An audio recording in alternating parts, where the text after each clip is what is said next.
Hello అండి అందరికీ ఎలా ఉన్నారు? ఈరోజు మా ఇంట్లో ఒక స్పెషల్ ఉంది. అదేంటంటే నాకు 5గురు బాప్పలండి. మా చిన్న బాప్ప మా కోసం ఈరోజు గోదావరి స్పెషల్ ఒకటి తీసుకొచ్చింది.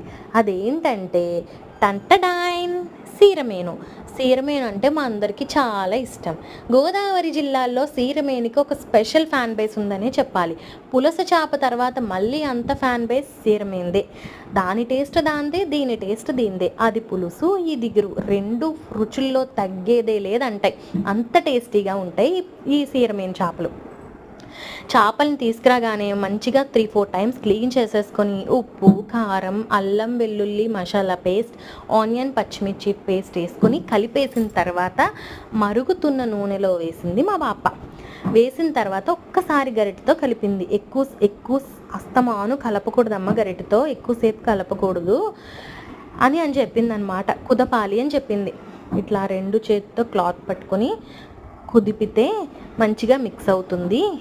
అప్పుడు మనం మళ్ళీ స్టవ్ పైన పెట్టుకొని మూత పెట్టుకొని మగ్గించుకోవాలి అంది. మూత పెట్టుకొని ఒక 5 మినిట్స్ మగ్గిన తర్వాత మూత తీసేసి అందులో వాటర్ యాడ్ చేసుకుని మళ్ళీ మూత పెట్టి మగ్గించుకోవాలి అంది. మా బాప్ప వాళ్ళది కపిలేశ్వరం దగ్గర అంగరండి. వాళ్ళకి చేపలు అవి చాలా ఎక్కువ వస్తాయి. రాజమండ్రి పక్కనే కదా. సో ఇది చీరమేను రాగానే పట్టుకొని వచ్చేసింది అనమాట. వాటర్ వేసుకుని ఇలాగే మళ్ళీ కుదుపుకున్న తర్వాత మూత పెట్టుకొని బాగా మగ్గించాలి. ఎంత మగ్గించాలంటే వీలైనంత వరకు సిమ్లో పెట్టుకొని ఇలాగా చూసారా, మొత్తం వాటర్ అంతా ఇంకిపోయి ఆయిల్ అట్లా పైకి తేలుతున్నంత వరకు మగ్గించుకొని ఫిష్ని అట్లాగే కూరని ఉడకబెట్టుకోవాలి. లాస్ట్లో కొత్తిమీర జల్లుకొని కిందకి దింపేసుకుంటే సరిపోతుంది. ఇప్పుడు మేమందరం డిన్నర్ చేయడానికి రెడీగా ఉన్నాం. డిన్నర్కి మేమందరం మేడపైకి వచ్చేసామన్నమాట. మేడపైకి అన్నము, కూర, రసం, పెరుగు, వాటర్ అన్నీ దగ్గర పెట్టేసుకుని ఎవ్వరూ పైకి లేవకూడదని చెప్పి అనుకున్నాం. మా బాప్పల్ని కూడా రెండి బాప్ప అందరం కూర్చొని తిందామని అన్నాం. వాళ్ళేమో మేము తర్వాత తింటామన్నారు. వద్దు అందరం తిందాం, చాలా సంవత్సరాలైంది కదా అన్నాం. మా అమ్మ వేడి వేడి అన్నం వడ్డిచ్చేస్తుంది చూసారా.